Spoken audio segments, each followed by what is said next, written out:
you so much for joining us. Karl Camden, for those of you who have not met him before or seen him before, he is the founder and president of IPSE-U.S, and he has spent the last 25 years advocating for the independent workforce. So he has been formerly a CEO of Kelly Services, and a very interesting career through professorship, through marketing, and a few other destinations along the way, has had front and center the independent worker, which today, and this is something that I also want to ask you to dive into, Karl, includes contract workers, gig workers, independent contractors, 1099, solopreneurs, you name it, the mosaic of things.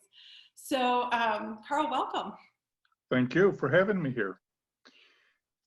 I think the part of my training a long time ago was going through a ministerial program, and I am reminded that to those to whom much is given, much is expected. And to your leadership team and to your group of highly interested and interesting people, I would say we have been blessed along the way with a great education, great opportunities, the potential to have great influence. And right now the country is expecting great things from us as we respond to the new economy, the new reality we face with the COVID crisis and so on. And I'm very happy to participate in this particular gathering of people who I think will play very critical roles in giving back to. You know, I also will remind us quickly before I jump into the world of the independent worker that I live in now, that most of us who are business leaders spend most of our life being deeply happy for an opportunity to increase sales by 3%, by 4%, to maybe move into one country or to introduce one new product.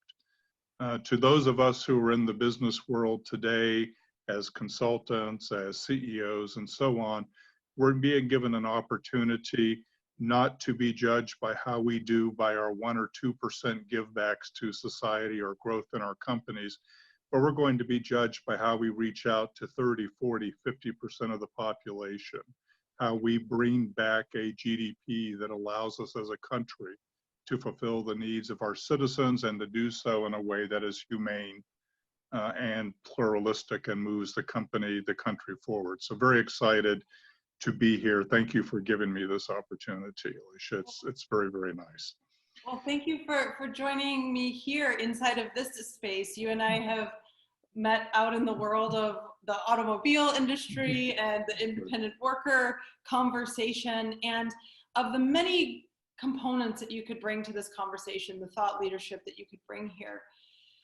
What does, as we're talking to and about and are entrepreneurs and small business owners and solopreneurs, what are the kinds of things, what thinking can we utilize to help us shore up in this moment? I like thinking about this transition from survival, which is, okay, the disruption happened. What are we going to do? And for many businesses, it's a choice of, we are going to survive in this. Now we're just going to figure out what to do and how to make that happen. To shoring up, which is the strengthening of the foundation again and rooting, and to then be able to move forward and thrive. So what are some of the ways that people can be thinking about this as we're making this transition? Yeah, I want to very much accept and react very quickly to a bit of your language. Since my PhD was in psycholinguistics, I pay a lot of attention to language. And I think it's important as we come through this to take a position that we're not survivors. We are not victims. We have been given a tremendous opportunity to help reshape a world in a way that nobody else has been given for a very long time, and hopefully won't necessarily be given that same opportunity in the next few years. Yeah. Prior to the COVID crisis, we were in the United States in a world in which 35 to 40% of our population was working as independent workers. We were embedded in a matrix of corporations and of companies, and where benefits and our sense of self-worth and so on often came from those embedded relationships inside companies. We come out the other side of this, we believe, with a majority of the workforce that will not be traditional employee labor. Yes. We come out of this on the other side of the COVID crisis with a population that's going to be near 50%, if not over 50%, micropreneurs, the LLCs, the independent contractors, and the whole legalistic soup of names that we've created for these various, for these various workers. Yeah. And one of the challenges that we have as leaders is, one is to recognize that all the management models we have been taught about how to manage and deal with a workforce, that was employee labor, has very little to do with a workforce that's going to be majority independent workers. Mm-hmm. When I'm lecturing at business schools, I ask how many of you have had the course in employee engagement. Everybody raises their hand. I then ask, well, how many of you have had a course in talent engagement? Nobody raises their hand. How do you know what makes an employee happy? They can tell you that. I go, how do you know that the person who was your key contractor, the person who was the best coder you had working on the project, is going to want to come back to work for you? And I said, and by the way, if you continue to make them park in the furthest away parking spot, not let them eat in the company cafeteria, they're probably going to say F you and not want to come back on the, on the next assignment. Yeah. Almost every aspect of what we teach in management science, business planning, product development is all based on an employment model that's now in the process of being shattered. And so the opportunity for people like you all that have gathered here is tremendous. This is an opportunity to change how we interact with people, how we interact with physical distance, how we interact with technology. And it's going to be the scariest time we've ever had as managers, and it is going to be the coolest and most opportunistic time we've ever had as managers. Yeah, I couldn't agree more. I couldn't agree more. And one of the big shifts that I see when I talk about this distinction is from the past of work being salaried and the future of work being entrepreneurial, whether or not you create a scalable company, if you are a solopreneur or micropreneur, or I love this, the legal soup explanation that you gave, or you're inside of an organization that is asking you to behave in ways and to be a self-starter in ways and to create scalable value in ways that's different than before. And so this opportunity, I think one of the moving away from this notion that we're waiting for some sort of cavalry to come in and save us and give us a job, versus saying, okay, we are the cavalry. What do we need to do to empower ourselves? Meaning create opportunities regardless of what's happening. And so that's my next question to you is, maybe people are used to doing this because they've already made this choice. And maybe, as you said, and I agree with this point, many people who have been laid off or are furloughed on their way to being laid off will never enter the workforce again inside of a traditional employment relationship. And so what opportunities are available to people as they are thinking about how to now approach this brand new world? Right. There's just a tremendous amount of retraining and opportunity that I think is amazing. The military teaches, and I grew up in a military family, the military teaches you how to fast form a team. Since teams are reconstructed for particular missions and so on, they have to have an ability to be quickly formed and quickly disassembled. I can't recall a single business school that I ever spoke at that defined team building in periods of time that were less than a week. Yeah. Okay, they talk about team building in terms of years, in terms of longevity, in terms of building a corporate culture. Well, today I want a whole lot of cultures of one, which values teamwork, which values the ability to quickly form an operating team that's going to be effective, where the title that you walked into the room with has nothing to do with whether you walk out as the team leader or the grunt who's going to do the majority of the coding work. It doesn't matter, but that doesn't fit the American ethos of how companies work. So there's a lot of core skills that your fellow colleagues and we're all going to have to work at embedding into business schools and into corporate training. Fast teaming matters. sensitivity to culture and ability to adapt to the culture that's going to be different from company A environment that you found yourself in the company B is going to be also very, very critical as an example. And so I've been spending time with various business schools and with education in general, saying, what are the different skill sets? If you throw away the matrix of what it taught, of what we used to teach students as to how they became employable, and instead we started teaching students what it's going to take to make them productive and useful. Those are different skill sets, as it turns out. Yes. Different things are going to need to be taught. Yes. And to that point, we entered into this component of the conversation speaking about work, how we define work, how we as entrepreneurs create work. And very closely embedded with that is a conversation around education. And I would extend that one step further and offer that there is also a conversation around information and access to information. These are three very closely interwoven areas or fields that before one would have imagined, oh, that's work, which is separate from education, which is separate from access to information. And in this moment of lightning bolt disruption and with the subsequent disruptions that will be coming, those barriers, those silos will be dissolved. And so I love this notion. One of the distinctions that I find empowering around the future of education is moving away from that industrial kind, that industrial focus where we all sort of sit in a chair and learn the same thing and they crank us out on the other side, into an entrepreneurial kind of education. So what are, underneath that umbrella, I'm curious to unpack this for folks who are here and wanting to prepare themselves for now and next and the opportunities available to them. What are the kinds of things that people should have their eyes to or toward?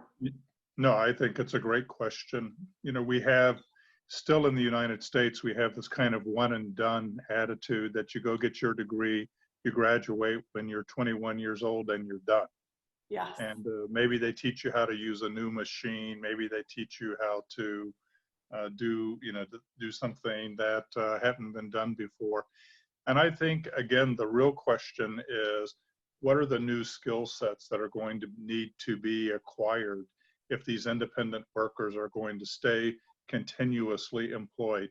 And by the way, just as a really fast aside, it's very critical here in the US, because we went and we're the only industrialized country in the world, except for Turkey, that decided we were going to tie core benefit structures to being an employee. Mm-hmm. If you try to find group rated medical benefits, other types of healthcare benefits, any type of employment compensation, income compensation, and so on available, we've tied it to an employment model that the rest of the world has never done. And so we have a tremendous amount of restructuring that needs to take place in terms of what is the country's obligation to its workforce when they're not employee labor. When you look at what are some of the differences in education, everybody tends to focus on a continuous refocusing on how do you go about upgrading a particular skill. Mm-hmm. And I'm focused on how do we train the stars to have a continuous ability to work with a different team, yes, to work with a team that comes from multiples of cultures rather than just a US culture, that works with a multiplicity of skill sets, age differences, that works across different time zones. Again, in the US, we do things like, and in traditional employment models, you get to work in 8-hour shifts and then you stop working.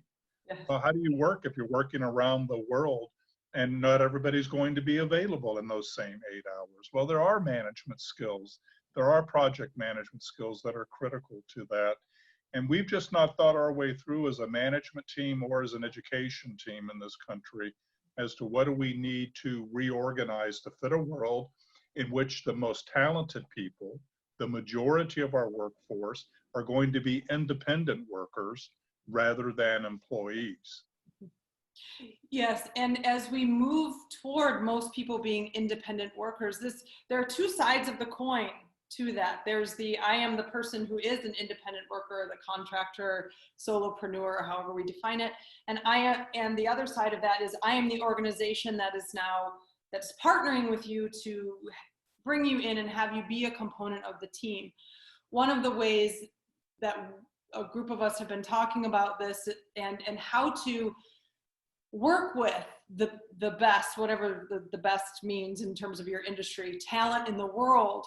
This interim moment is giving folks the opportunity to see that they won't want to work with only one organization, because the best projects are if I do one with a team in India and another one with a team over in Poland and a third one with a team in Canada, and then maybe some guy down in Texas. That kind of pulling together. And so as some of the folks on the call today have teams of people who they hire, what are some of the things that they should look out for as they begin to contemplate or strengthen their relationships with these kinds of independent workers or contractors? Yeah, I think that part of the vernacular which isn't being well accepted yet is the idea of Tinkertoy Teams, where you put together the Tinkertoy pieces and create what you need for that particular project. And the person who is able to skillfully figure out, well, what type of person could actually stand to work with Elatia for 12 hours a day? Right. It's going to take this type of person, because the normal person wouldn't do that. No, but you know, how do you go about putting together a team of people who know how to assemble the Tinker Toys, rather than what we do now, which is who's the person who can build over a 20-year period a department or a project team that knows how to do it. And I think that our understanding of team dynamics inside the United States and our business schools has been much more focused on building a homogeneity of the pieces that go into the teams, and much less focused on encouraging the heterogeneity that allows the fast assembly of an amazing team and then a fast disassembly of that team. And that in fact, it's going to be a good thing to go find somebody who took an assignment with us and then took 4 assignments with somebody else. Yes. And then bring them back into our universe.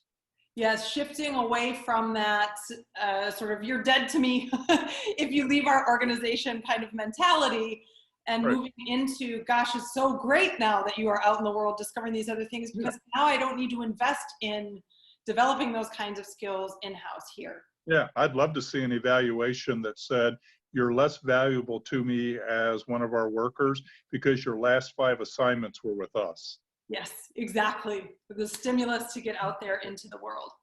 Sure. Now, how can we, as we're moving into the interim, some of the suppositions that I have, the assumptions that I have about how this is going to look and work, is that some businesses will be able to open again, but with strange sorts of rules around social distancing. Imagine, I think gym is one of the best ways to kind of think about this. Sure, now you've got to have your equipment at least 6 feet apart from each other. So that means you can only have 10 people in the facility at a certain amount of time. Some other businesses, conferences, big events, they're not going to be in person anymore. So they're shifting to a totally different business model. How can people think strategically about their business in this time of what looks like will be kind of whack-a-mole disruption? I think the issue is going to be understanding who's able to work in the new environment. And you're right, we will never have as much face-to-face meeting time and so on. The reconstruction of the business reality is going to decrease that type of contact. It just will, as we've gotten used to working. I'll tell you, the one thing I regret from this crisis is that I didn't 2 years ago put every penny I had into Zoom stock, because who the hell knew that I was going to be spending 8 hours a day, it seems like, in Zoom meetings and some of their other competitors. Well, that was never thought about, but you know what? There are people who give great Zoom out there who really know how to run that meeting. And you know what, we need to, I'm talking to people about how do they go about applying for grants to figure out what makes those people become fast to effectiveness, because that's what you're really asking, which is, as you're having to assemble and reassemble teams, what should we be teaching? What should we be training that makes people become fast to effectiveness? How do they do that? How do you step into a Zoom meeting and 20 minutes later you're having virtual wine after the meeting with them? And and I've been doing that now lately. Let's have some wine together. Yeah. Well, how do you? Those are all social mores, social norms that we haven't figured out yet. It's going to be. I wish I was back to being a brand new college professor, because it's going to be just an amazing time. Working with the business management programs and sociology and psych programs to say, how does this work? How do you shrink the time that somebody you just met for the first time becomes a colleague that you trust not to F up your project? Yeah. As it moves on. Well, that's going to be interesting. How do we do that? I'm wondering if we shouldn't go talk to the online dating people to see what they have figured out as to what makes things work in short periods of time. Yeah. Yeah, and I think that's another great point here, is that the assumptions that we have about where we gather our information and what is industry standard or best practice may not be coming from our industry during this time. In fact, the folks who are best at it are likely in something totally different, seemingly unrelated. However, there's applicability inside of our spaces. And I want to make sure if anybody has any questions, please put them here in the chat and in the Q&A as we're moving toward the top of the hour here. And in this interim though, just before that, from an advocacy perspective, because some of our conversations today we've seen stuff around PPP and the EITL and how entrepreneurs and small business owners are available to that or not available to that. What are you seeing here inside of the space as an opportunity for folks as we move through and forward and beyond? One of the battles that we had to fight at IPSE was to make certain that in the PPP, the payroll protection plans and so on, that our workers weren't forgotten. Yeah. Senator Warner, by the way, is a big advocate of the new world of work and the new workforce that's emerging.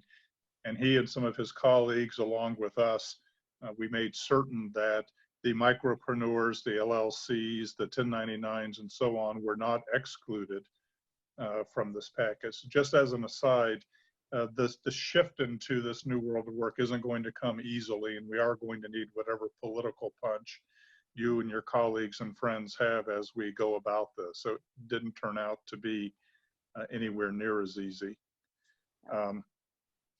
And I think that, and I'm going to react actually to a question that just popped up, and I can talk about it more in here, but I think that one of the interesting things, again, I'm going to keep coming back to, is the whole fast the team. Mm-hmm. We're just used to a model where you got to work with a colleague for a year, 2 years, go out to 22 lunches, have 19 drinks after work, and decide, okay, Elatia's okay, I can be with her for a bit. We got to do all of this stuff in minutes, in hours. Yeah. How do we do that? And I'm not certain I know how we do that, but I do know a group of social scientists who I think can figure that part out for us. Yeah. How do we create and build trust very quickly? How do we decide which abilities are truly trans-organizational, trans-industry? Right.